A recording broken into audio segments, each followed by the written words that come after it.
Assalamualaikum warahmatullahi wabarakatuh. Pada video kali ini saya akan menjelaskan materi pertemuan 4 manajemen proyek tentang manajemen integrasi proyek. Baik, untuk mempersingkat waktu, lanjut saya pada materi. Kunci dari keseluruhan keberhasilan proyek adalah manajemen integrasi proyek yang baik. Pertama, proyek manajer harus mengkoordinasikan semua bidang pengetahuan lain sepanjang siklus hidup proyek. Banyak manajer proyek harus mengalami kesulitan melihat gambaran besar dan hanya fokus pada terlalu banyak detail. Manajemen integrasi proyek tidak sama seperti integrasi perangkat lunak. Proses manajemen integrasi proyek. Yang pertama, mengembangkan project charter. Itu bersama-sama dengan para stakeholder untuk menciptakan dokumen yang secara formal memberikan wewenang kepada project charter. Yang kedua, mengembangkan pernyataan lingkup awal proyek bersama dengan stakeholder, khususnya pengguna produk, jasa, atau hasil proyek, untuk menetapkan ruang lingkup persyaratan high level dan membuat pernyataan lingkup awal proyek. Ketiga, mengembangkan rencana pengelolaan proyek. Mengkoordinasikan segala upaya perencanaan untuk menciptakan dokumen yang konsisten dan koheren. Rencana manajemen proyek. Selanjutnya, proses manajemen integrasi proyek. Pertama, mengatur dan mengelola eksekusi proyek. Melaksanakan rencana pengelolaan proyek dengan melakukan kegiatan-kegiatan yang termaksud di dalamnya. Yang kedua, memantau dan mengendalikan pekerjaan proyek. Itu mengawasi pekerjaan proyek untuk memenuhi sasaran kinerja proyek. Melaksanakan pengendalian perubahan terpadu, yaitu mengkoordinasi perubahan yang mempengaruhi hasil proyek dan aset-aset proses organisasi. Keempat, menutup proyek. Mengakhiri semua aktivitas proyek untuk menutup proyek secara formal. Selanjutnya, Project Integration Management Summary. Seperti kita lihat pada gambar di bawah ini. Selanjutnya, proyek charter. Setelah menentukan proyek apa yang dikerjakan, maka proyek tersebut perlu diketahui oleh seluruh organisasi. Proyek charter merupakan dokumen yang secara formal menyebut keberadaan proyek dan menyediakan arahan pada sasaran dan pengolahan proyek dan pengelolaan proyek. Project charter pertama berisi elemen-elemen yang unik yang berlaku pada proyek tersebut. Kedua, nama proyek resmi. Ketiga, manajer proyek. Keempat, tujuan proyek. Kelima, penjelasan asal-usul proyek. Keenam, sponsor proyek. Yang ketujuh, hasil deliverable dari fase-fase proyek. Kedelapan, strategi global dalam pelaksanaan proyek. 9, perhitungan waktu kasar dan biaya kasar.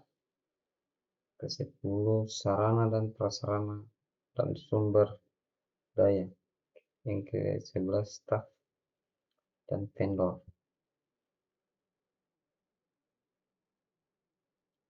Ini adalah contoh proyek charter atau project charter. Kegunaan project charter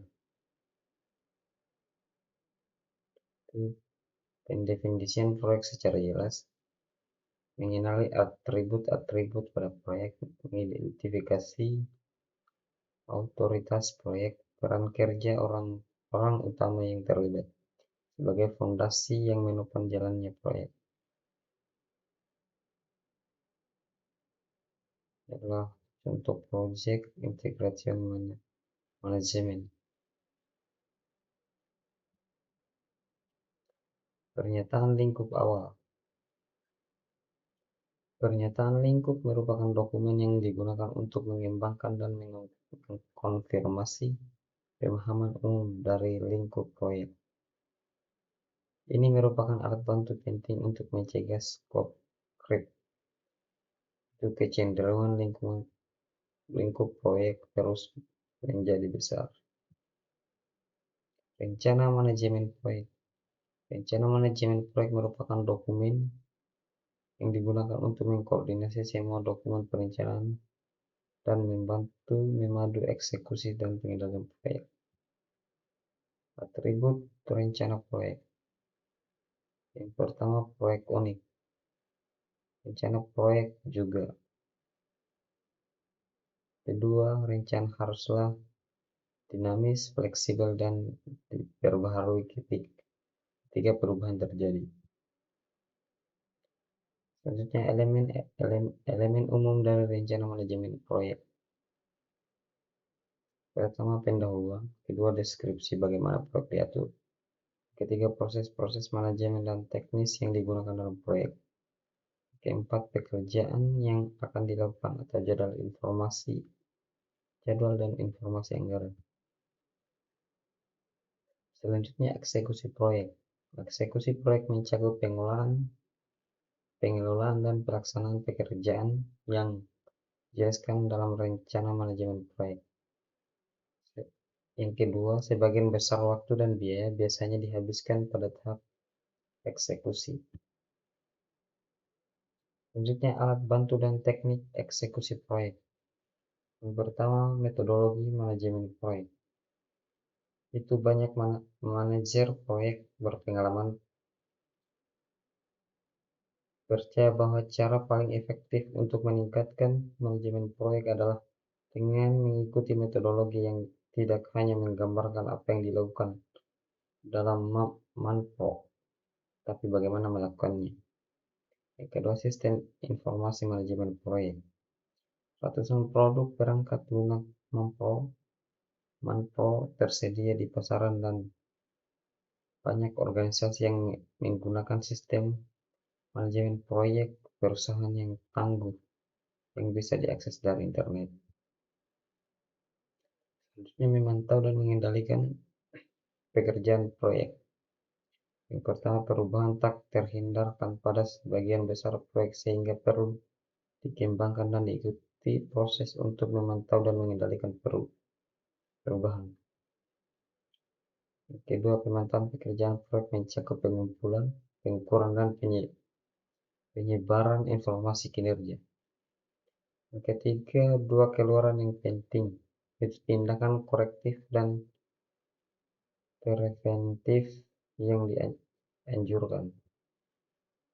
Sistem kendali perubahan. Yang pertama, proses formal yang didokumentasi yang menggambarkan kapan dan bagaimana dokumen dan pekerjaan proyek resmi dapat diubah. Yang kedua, menggambarkan siapa yang berwenang untuk membuat perubahan dan bagaimana membuatnya. Selanjutnya, penutupan proyek. Pertama, untuk penutupan proyek, Anda harus mengakhiri semua aktivitas. Kedua, keluaran utamanya, yaitu prosedur penutupan administratif. Kedua, proses penutupan kontrak atau produk. Tiga, layanan atau hasil akhir atau pembaruan. Dan yang terakhir, aset proses organisasional.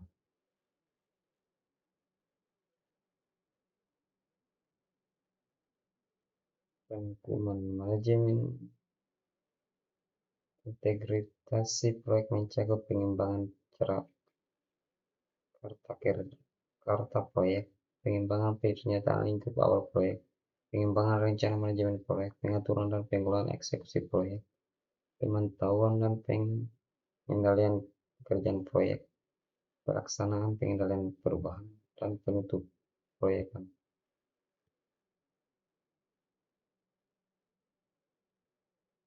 Baik itu video video penjelasan baik itu penjelasan dari saya ucapan dengan ucapan wabillahi taufiq wal hidayah. Wassalamualaikum.